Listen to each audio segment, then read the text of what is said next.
Sejam muito bem-vindos a mais um episódio do Bloco Podcast. Eu sou o Hugo Quinteiro, você me encontra no X por @Hugo_Quinteiro. No episódio de hoje vamos falar sobre bitcoins para iniciantes. 2025 é o último ano para entrar? Comigo tem o Felipe, o investidor descentralizado. Tudo bem, Felipe? Tudo tranquilo. Você também vai me encontrar no Twitter, no @investidordesk, DSC, porque não coube descentralizado. Mas, falando do que importa, 2025, a hora é agora. É ou não é? Olha só, entenda o seguinte. É ou não é? Hein? Desculpa, eu não queria fazer esse bordão, mas enfim. Um pouquinho de dados para vocês. Setembro de 2025, né, o momento que a gente está gravando esse episódio, a busca pelo conteúdo Bitcoin para iniciantes está explodindo em 340%. A gente está num momento onde o Pix foi hackeado, o Drex acabou de ser adiado, ele saiu da blockchain, falamos disso também em episódios para trás, e o sistema financeiro está mostrando vulnerabilidades. Cara, e você ainda não tem Bitcoin.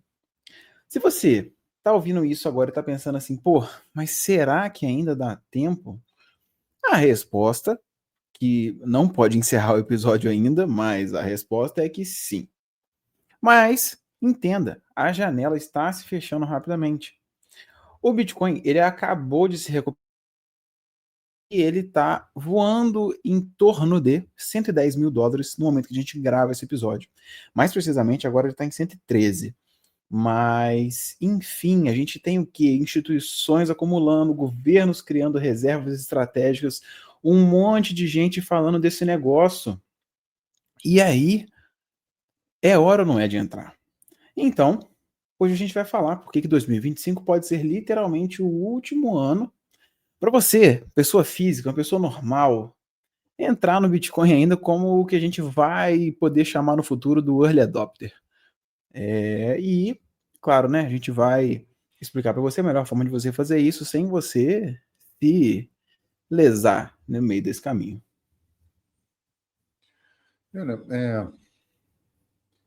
Eu acho que cada vez mais quem está entrando acaba tendo cada vez mais informações disponíveis.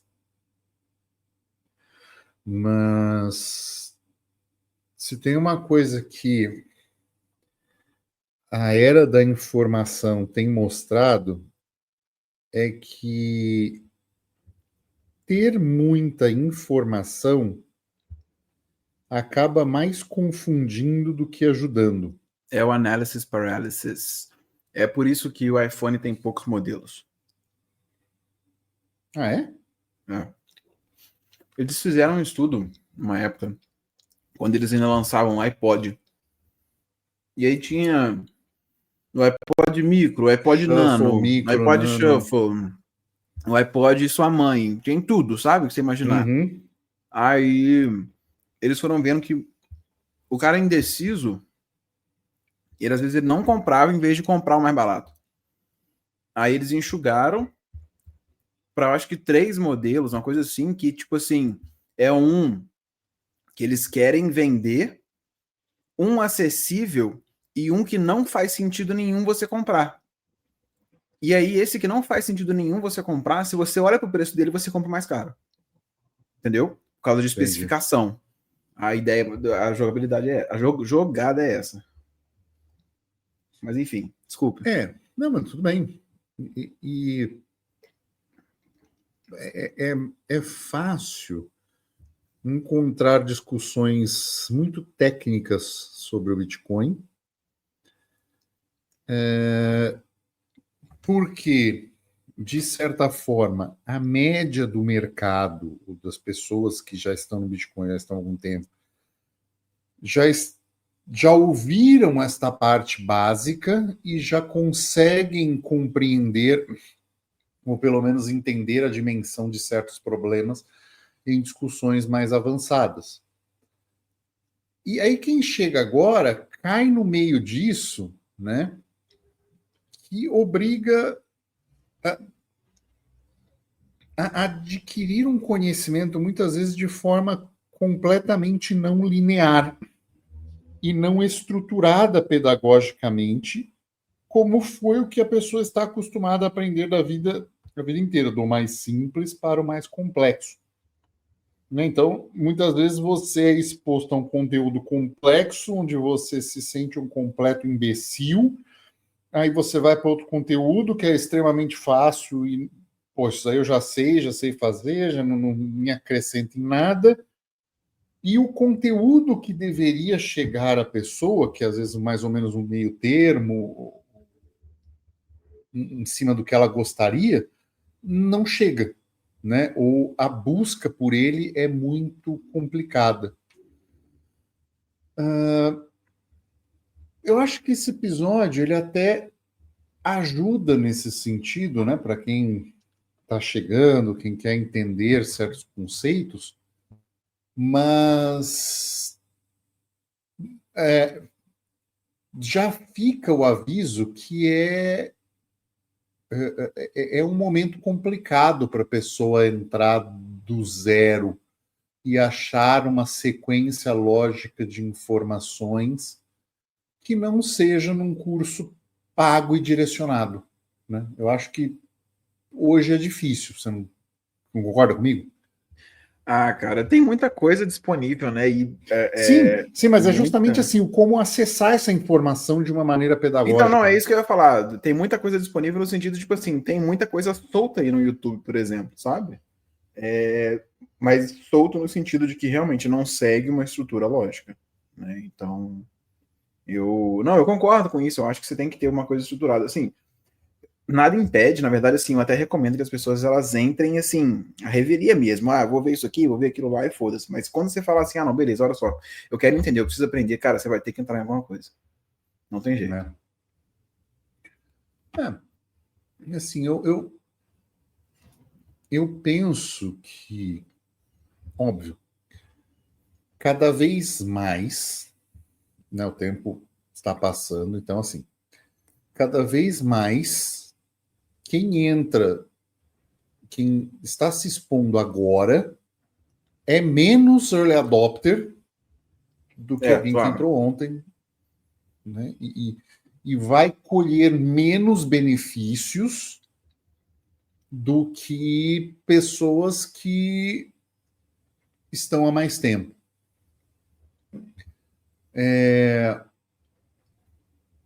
E os benefícios que a gente fala, basicamente, são benefícios que normalmente a gente até faz críticas pesadas contra, que é benefícios financeiros, né? De ter um ativo que se valoriza ao longo do tempo. Esta valorização vem perdendo o fôlego, o ímpeto, né? Nós não estamos vendo mais 20x entre fundo e topo de um ciclo. Nós não estamos vendo mais 5 vezes de um topo para outro. E isso é uma dos problemas de não ter entrado antes, né? Então, assim, é um early adopter tipo A e tipo B, né? Nós já estamos entrando num ponto de um tipo B, por assim dizer. Vai colher menos frutos. Sim, mas ainda assim, né? Eu acho que essa sua tese aí, ela vai ilustrar bem o que a gente vai trazer agora, que é o seguinte, né? Nunca, em nenhum momento da história, quando alguém foi comprar um Bitcoin, ele estava numa situação tranquila e decidida para falar assim, porra, vou investir esse valor aqui, pá, e investir. Você nunca está numa situação tranquila para fazer isso. Você sempre está na dúvida. Você nunca sabe para onde que ele vai, né? E assim, e traz, né? Realmente isso que você falou, né? O cara que entrou mais cedo, ele tem mais benefícios, ele é mais early adopter, né? Só que Eu tô jogando lá na frente o raciocínio e pensando daqui a 10 anos, 2035, que a gente vai olhar para trás e falar assim, nó, Bitcoin $100.000, quem me dera, eu vendi a casa para comprar nesse preço. Só que hoje esse cara, ele vai falar, o quê? Você é louco que eu vender minha casa para comprar Bitcoin nesse preço? Tá maluco, não vou nunca.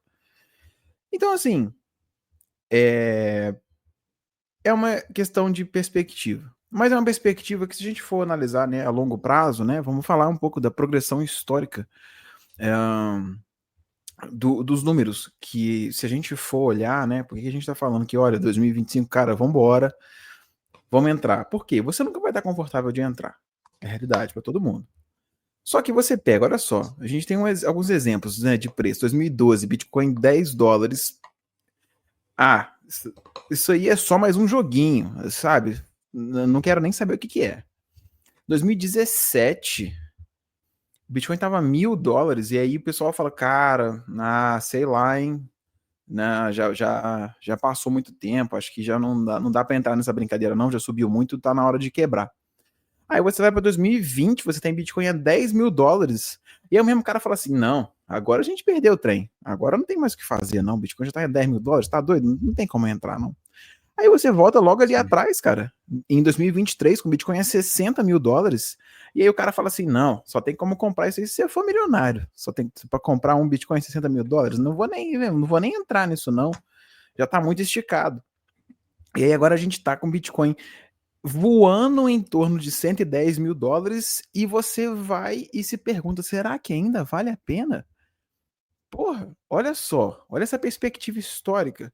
Na perspectiva histórica, você não voltaria lá em 2017, você meteria a mão com tudo que você tem hoje para comprar?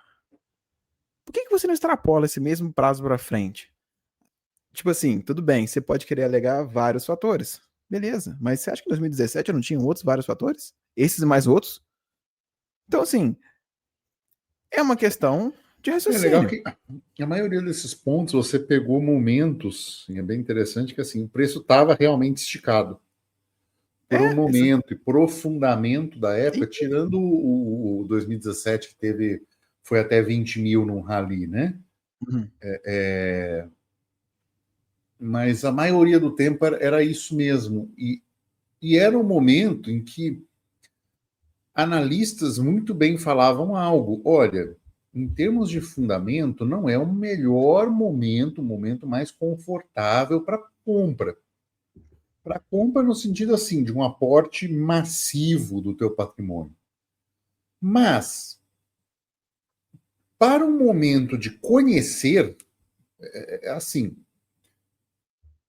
se você está chegando até aqui, né, tá entrando, querendo entrar ou entrando agora, e volatilidade não for algo que você suporte, nem entra.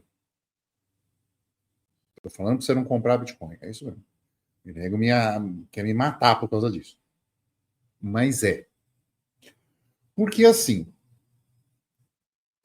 a recomendação, né, não de investimento, mas a recomendação no sentido de entender volatilidade é comprar um pouquinho ao longo do tempo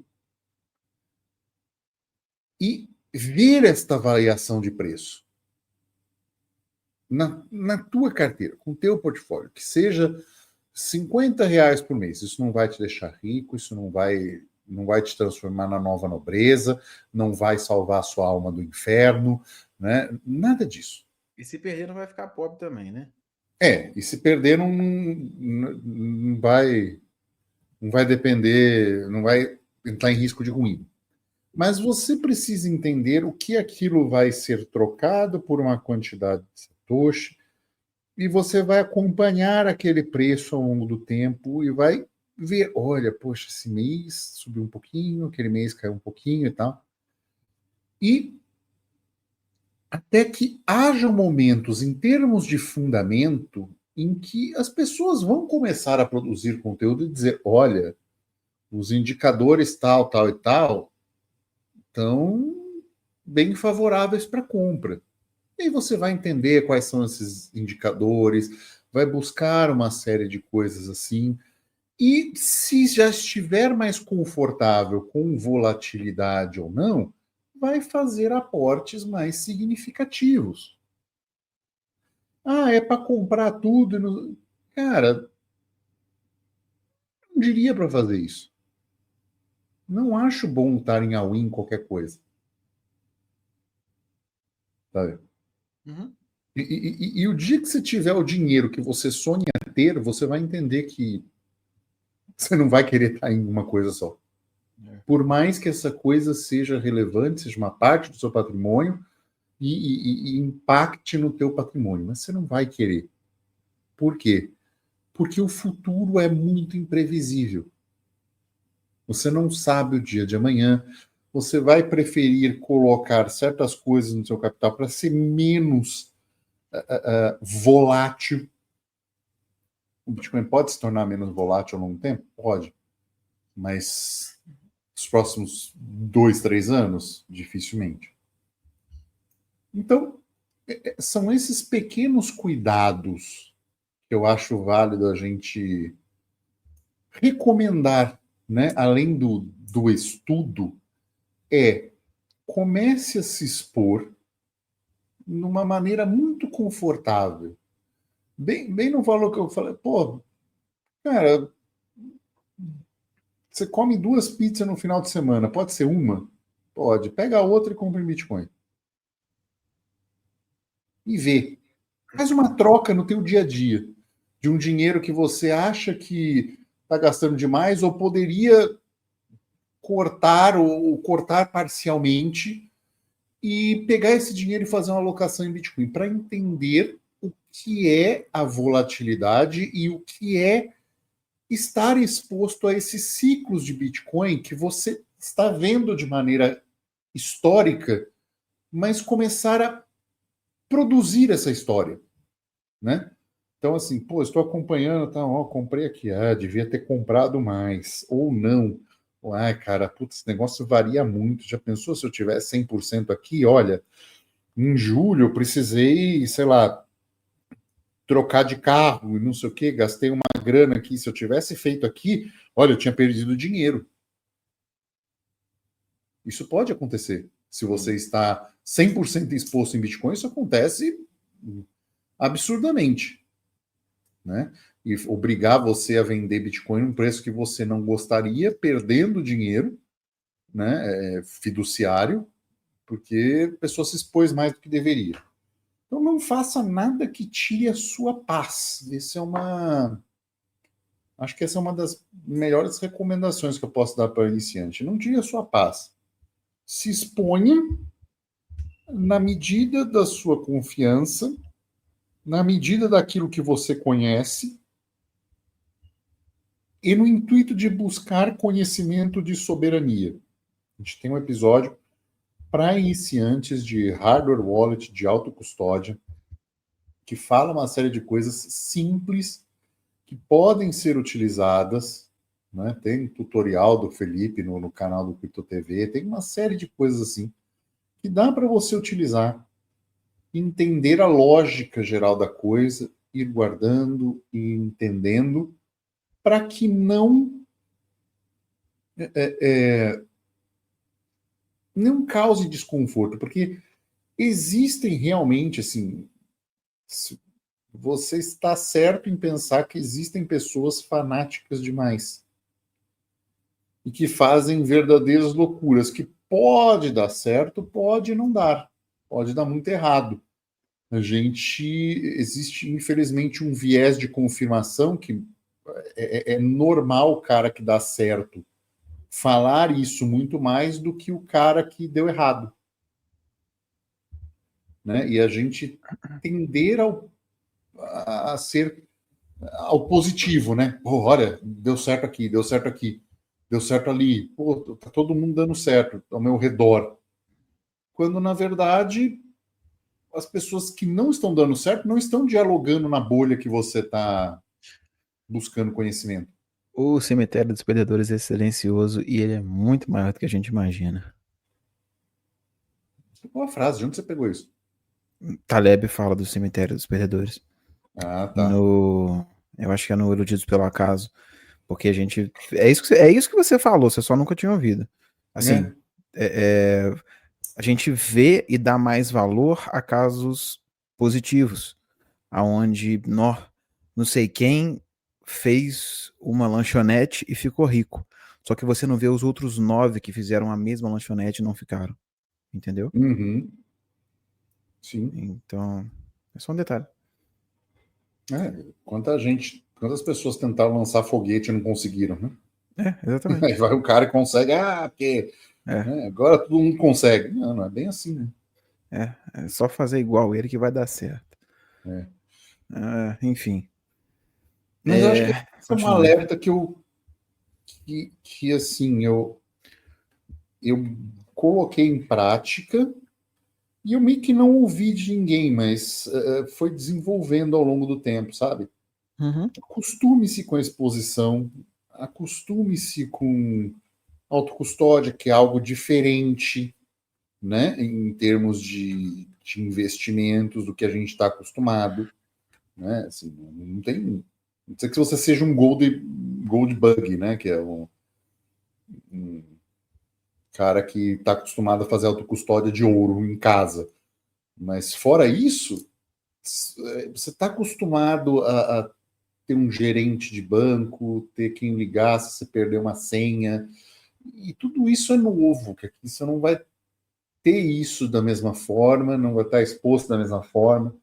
Pode se expor se quiser dessa forma, de ter um gerente de investimento, mas aí você vai entender que você vai perder características do Bitcoin que talvez você não gostasse de perder, né? Então, são detalhes que precisam ser analisados pró e contra e entender risco de segurança, todos os riscos envolvidos. Então, É, acho que é, é uma coisa assim, que demanda bastante estudo, é mais simples do que eu só comprar, né? Uhum. A gente vai abordar mais alguns temas aqui ao longo disso, né? Acho que vocês vão entender bem até o fim, mas é isso daí. Uma coisa que eu uso de métrica é coloque somente o que você está disposto a perder e que te permita dormir bem. Pronto.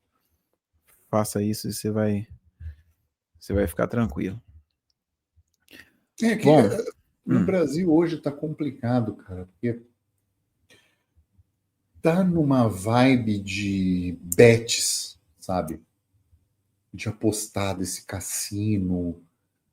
Tá muito esquisito, sabe? Assim, é um povo muito desesperado por ficar rico muito rápido para poder sair, sabe? Sair da atual situação que está, seja ficar no Brasil ou não ficar no Brasil, mas há essa urgência, né?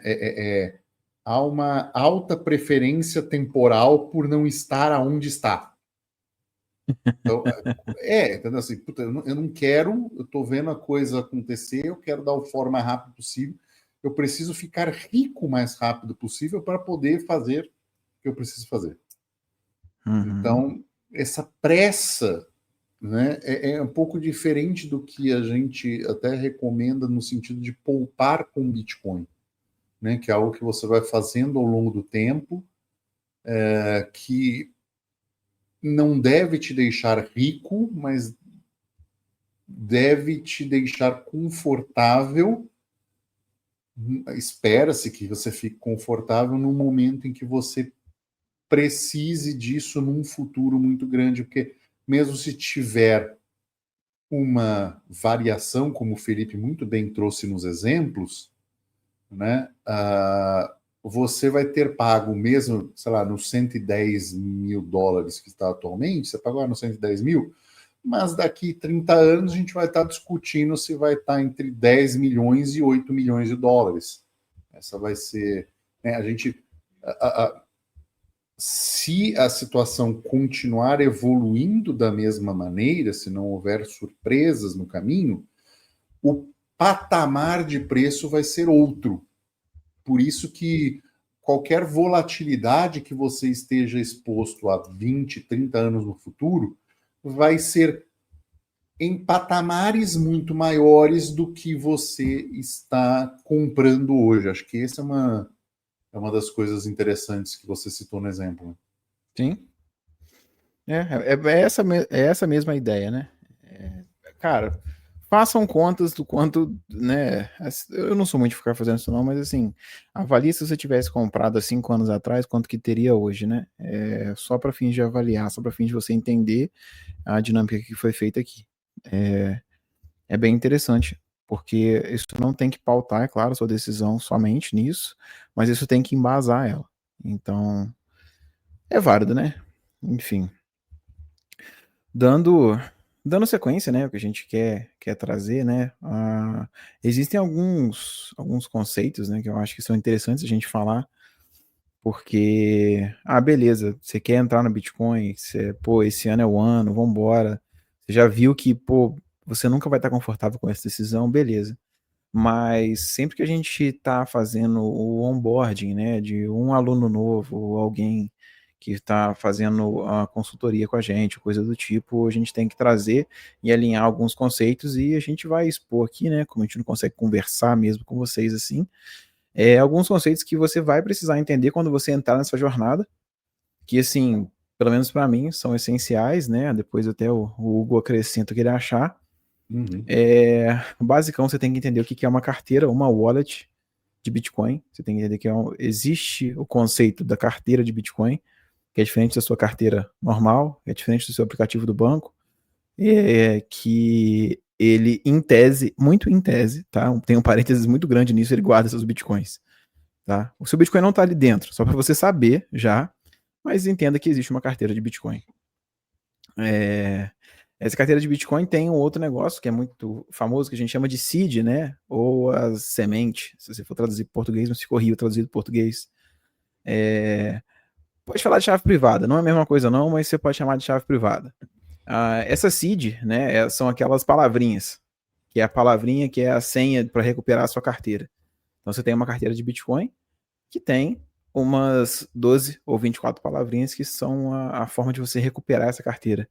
Se no banco, seu banco, você tem no seu aplicativo a agência, conta corrente, a senha do seu coisa, e tudo isso dá errado, você não vai lá no banco e resolve com o gerente? Então, Bitcoin não tem gerente. Você tem 12 palavrinhas. É isso que tem, que é a sua seed. Então, dois termos aí que são muito importantes: carteira, seed. Quando você tem a sua seed, guarda ela e usa uma carteira de Bitcoin, você faz um negócio chamado autocustódia. Muito importante para quem está começando no Bitcoin entender isso. Você não precisa fazer isso agora, mas entenda que existe um negócio chamado autocustódia, que é quando você é dono dessas suas chaves, quando você é o seu gerente, quando você é dono do seu Bitcoin de fato. Porque se o Bitcoin seu está na corretora, ele é da corretora, ele não é seu. É daí que vem aquele famoso bordão do not your keys, not your coins. Se você não tem as chaves, você não tem as moedas. E uma coisa também, o último termo que eu acho que é muito interessante, né, é o termo blockchain, que é um termo que ficou famoso com Bitcoin, que o iniciante tem que entender. Pensa da seguinte forma: imagina se o estado que você vive, ou o país que seja, tivesse uma planilha de Excel onde ele lançasse todos os gastos dele. E a planilha é pública, para todo mundo ver. Todo mundo, sem exceção. Se você quisesse entrar agora aí e acessar o link da planilha, ia ter alguém lá do governo atualizando algum gasto. Gastei com lagosta. Comprei voto, sabe? Tipo assim, essas coisas que o governo gasta dinheiro, né? Se todo mundo pudesse ver tudo que é feito com esses gastos, todas as transações que são realizadas na blockchain do Bitcoin, você pode fazer isso. É mais ou menos isso. É como se fosse um livro aberto para você ver as transações que são feitas. Então, assim, aí foram então termos, né, a carteira, né, o wallet, a seed, a autocustódia e blockchain. São termos, para mim, essenciais para quem está começando, quem está entrando nesse mundo, começar a entender um pouco dessa história, né? Se você só comprar Bitcoin, beleza, tá? Use tudo que o Hugo falou. Tem os contrapesos que ele trouxe. Se você entender isso que eu falei aqui, você já está na frente de uns 75% do pessoal que tem Bitcoin. Tranquilamente. Tranquilo. Tranquilo. Já é um bom caminho e que pode ser utilizado de uma forma ou não, né? Você pode ter parte do seu Bitcoin em autocustódia, parte dele não, né? Verdade. Estar exposto, por exemplo, olha, eu tenho um tanto de Bitcoin aqui, mas meu portfólio na corretora de ações, eu preferi fazer parte do rebalanceamento e comprar ETF. Por que não, né?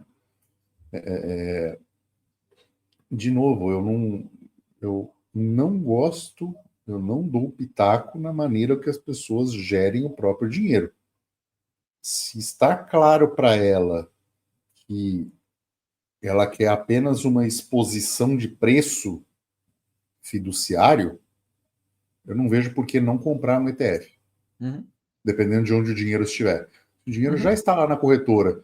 E ele fala, cara, vou vender essas ações aqui de tal e quero ter em Bitcoin.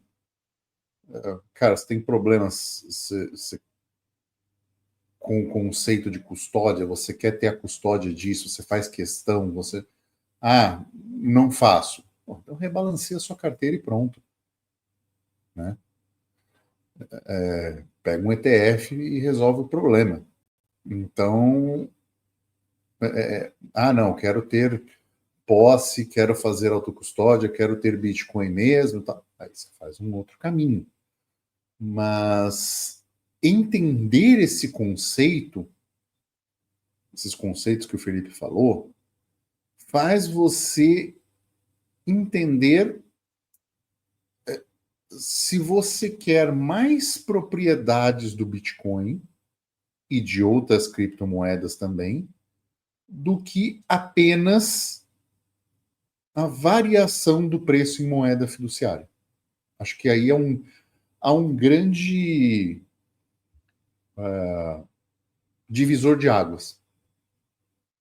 Que eu não estou dizendo que é melhor o cara que quer ter autocustódia porque ele entendeu que o Estado está ruindo e que é melhor ter isso como não estou dizendo isso, né?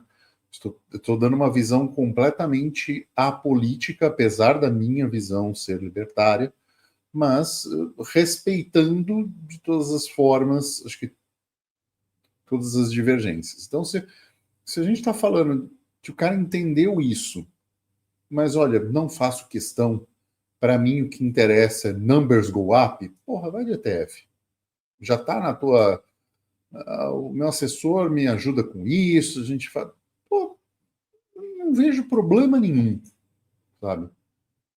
Está exposto à variação de preço, beleza.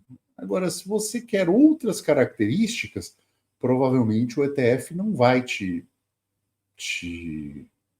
atender. E aí você vai precisar não só entender os conceitos de wallet, de seed, de autocustódia, de blockchain, mas fazer uso disso, né? E ter isso dentro do seu arsenal de Ferramentas. conhecimento, né? De ferramentas. Exatamente. Isso traz, né, no seguinte ponto, no próximo ponto, né, na verdade, que a gente já abordou acima, mas é a questão da autocustódia, né? Se você for olhar a autocustódia ela é diretamente relacionada com isso que o Hugo falou. Eu trouxe a questão da autocustódia falando para vocês, né? Olha, quando você tem a sua carteira de Bitcoin, sua wallet, você tem a sua seed, ou seja, a sua chave mestra, quando você é o gerente daquela carteira e só você pode recuperar, só aquelas palavras podem recuperar, mais ninguém no mundo, você começa a fazer autocustódia. E essa autocustódia ela é importante porque é uma das grandes ferramentas que permitem liberdade, igual o Bitcoin permite, que é o que muitas pessoas falam, né? E assim, alguns critérios que se você for avaliar, né, de você ser realmente o dono do seu dinheiro e você, tipo assim, nesse caso da autocustódia, você avaliar, né, os problemas que aconteceram com a Pix, com problemas que aconteceram com roubos em outros bancos centrais, com fraudes em transações, com governos que bloqueiam contas, todas essas coisas elas acabam ficando de lado a partir do momento que você faz a autocustódia, porque você está fora do sistema financeiro normal. Então, a importância ela só começa daí. Isso é só o início da conversa de autocustódia. Por isso que era muito interessante, tá? Era muito válida, mas a gente não vai abordar tudo isso aqui. A intenção é só trazer uma introdução, né, para que o pessoal comece a entender o que a gente está falando. Um outro termo que é muito interessante, né, para quem começa a entrar no mundo do Bitcoin, vai começar a ver isso. Se você só compra, beleza, você não vai ter contato com isso. Mas quando você quer aprender um pouco mais, né, e entenda essa aula gratuita aqui, compartilhe com outras pessoas, você vai lidar com um termo chamado KYC, ou KYC, né, dependendo da língua que você falar, significa Know Your Customer, ou conheça o seu cliente, né. O KYC é uma prática reforçada por todas as instituições centralizadas, instituições que são compliance, né, que seguem algum nível de compliance, que são regulamentadas, etc, né? E todo banco, ele tem práticas de KYC e de AML, né, que é o KYC de Know Your Customer, conheça o seu cliente, e AML de Anti-Money Laundering, que é contra a lavagem de dinheiro. Todo banco faz isso. Corretoras fazem isso. E todo serviço que faz isso, necessariamente, para funcionar, ele precisa de quê? Dos seus dados. Quem que é você? Aonde que você mora? Cadê o seu comprovante de renda? Manda uma foto sua. Selfie. Faz alguma coisa aí quando você tá tirando selfie.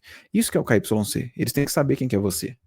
Isso é uma exigência hoje em diversos países, porque eles usam isso para reforçar as práticas de contra lavagem de dinheiro, terrorismo. É o que eles falam a verdade, né? Pra gente, mas a fundo no Bitcoin, a gente entende que isso é só uma forma de controlar pessoas. Mas, enfim, existe isso. KYC. Entenda isso, né? Então, corretoras, elas têm KYC. Mercado Bitcoin, por exemplo, ele tem KYC. Binance tem KYC. Você tem que informar os seus dados, tirar foto, etc., para você criar uma conta e poder usar lá. KYC. Existem ferramentas que não têm KYC. Elas não pedem os seus dados, elas não pegam as suas informações, elas não têm acesso a quem é você, elas fornecem privacidade.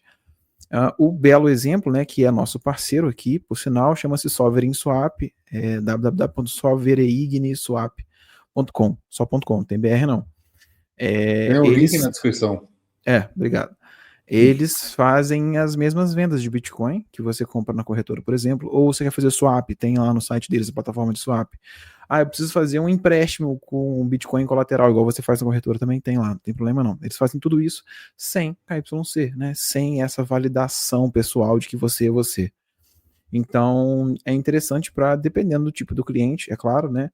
Às vezes você bateu o limite na corretora, né? A corretora só deixa você comprar, sei lá, 50 mil reais por mês. Você quer comprar mais? Aí você pode ir nesse serviço, ou você pode fazer tudo nesse serviço se você não quiser nem falar com o governo que você já comprou 50 mil reais, né? Enfim, são opções interessantes, né? E entenda que existe o KYC e o sem KYC, né? Que é sem identificação pessoal, o que é super interessante, né? Essa compra sem KYC a gente chama de P2P, né? Que é de pessoa para pessoa, mas essa empresa aí fornece o melhor serviço que a gente já viu até o momento, então a gente super recomenda, né? Porque tem que ter honestidade para fazer esse tipo de coisa e lá é super válido, né? Bom, eu acho que a gente pode falar assim E também alguns. assim, sem essa crise existencial por causa do KYC, sabe? Não é. A gente tem episódio até falando disso depois, se quiser dar uma olhada. Existem ataques e coisas que se aproveitam da falta de KYC. A gente até levanta críticas e sugestões na própria Sovereign para mitigar isso. Eles até recomendam algumas outras coisas, vários tipos de contato, frase secreta, uma série de coisas assim que, né, às vezes você vai lá, entra com um Telegram completamente anônimo, você perde o acesso a esse Telegram e só tem essa forma de contato com você, e aí, né? Então, como é que você vai provar que você é você se você só deixou essa forma de contato, né? Então, cuidado com esse pânico exagerado em cima do KYC, porque nem sempre é ruim assim, né? Então, alguma coisa importante se dizer que é você, né? Às vezes você mesmo dá credibilidade para a situação, dependendo do quem você interagir, né? Você já tem uma reputação, então isso também pesa em algumas coisas. Não, é bom você conhecer, cara. Você tá entrando, você tem que conhecer, conhece de tudo, que é o ideal, né? Eu acho que assim, Tem um negócio interessante que eu queria falar, né? Porque o nosso episódio não é assim tão, mas que eu acho vantagem, assim, é muito golpe que vão tentar passar, sabe? eu ia falar disso. É, porque assim, falsos, né? Manda um Bitcoin, eu te mando 2 de volta. Esquece. Não, nem fala. Manda pra mim primeiro que depois eu mando pra você. Putz. Carteiras, né? Olha essa carteira aqui, aí você vai ver ela é watch only, a pessoa querendo te vender a carteira. Então, cuidado com isso, né? Cuidado com essas phishing wallets, app falso, com que você vai interagir. A Se alguém mineração falar. em nuvem normalmente é golpe. Se você entrar no nosso grupo do Discord, toma cuidado. Por mais que eu tenha marcado assim, olha, não entre em contato com ninguém colocando investimento. O meu Discord seja o único linkado oficialmente com o meu Twitter, que é verificado. Mas, via de regra, vai entrar em contato um Hugo Quinteiro com um nick com uma letrinha diferente, tentando te oferecer investimento, um Felipe, um investidor descentralizado, tentando entrar em contato. Então, assim, infelizmente, Rentabilidade alta, garantida. as plataformas não coíbem isso como deveriam, e infelizmente é um problema que a gente enfrenta. Então, já tomem cuidado com isso, isso é muito comum, tem que estar muito ligeiro com isso, tá? Gente para tirar o seu dinheiro tem aos montes.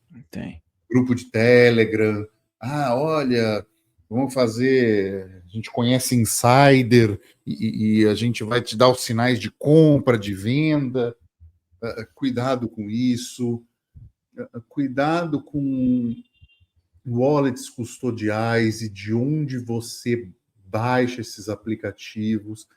Existem aplicativos que têm o nome de uma carteira, por exemplo. A carteira ela existe só para computador.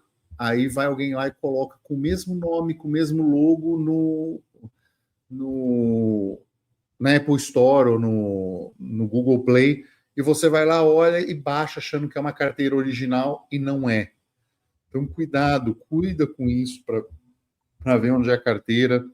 Se quiser, né, tá ouvindo isso, quer perguntar no nosso grupo do Discord, a gente responde a maioria das coisas, né, tenta dar uma atenção nesse sentido, principalmente com questões de segurança. Acho que essa é praticamente uma obrigação nossa, tentar guiar as pessoas para algo, pelo menos estar com um programa seguro, né? Exatamente. Você vai. É um mundo muito novo, então você vai ter que aprender devagar, entender como é que funcionam as coisas, mas você vai pegando com o tempo, né? Você tem que ir aprendendo mesmo, você erra, igual assim, a gente já errou, eu já perdi dinheiro com isso, já caí em golpe, normal, acontece. A gente está tentando aqui, claro, né, ensinar da melhor forma para que você não sofra essas coisas, mas é ficar esperto, é estar sempre lendo, sempre estudando, ou ouvindo aqui a gente que seja, né, a gente costuma trazer as coisas um pouco mais atualizadas, né, tem coisa que a gente consegue até prever, a gente não tem bola de cristal, né, mas a gente consegue ver alguns meses no futuro aí de vez em quando, né? O pessoal fala Nunca que é é sobre mentira, né? preço, infelizmente. Mas... Não, exatamente, nunca é sobre a hora de você entrar, né? Mas a gente consegue adivinhar algumas coisas que vão acontecer, né? Enfim. É isso. Acho que com isso a gente vai chegando ao final de mais um episódio. Lembre-se, chegou até aqui, deixe seu like, deixe seu comentário. Encaminhe esse episódio para, né, a gente já tem um público mais fiel que vai olhar esse episódio e falar, quanta coisa que eu já sei. Mas encaminha esse para aquele seu amigo que está iniciando, que ajuda, né? Enfim, ao invés de você ter que ficar explicando tudo isso, a gente já está aqui num episódio explicando, né? Então já ajuda nesse sentido, tá bom? E é isso. Ficamos por aqui e tchau.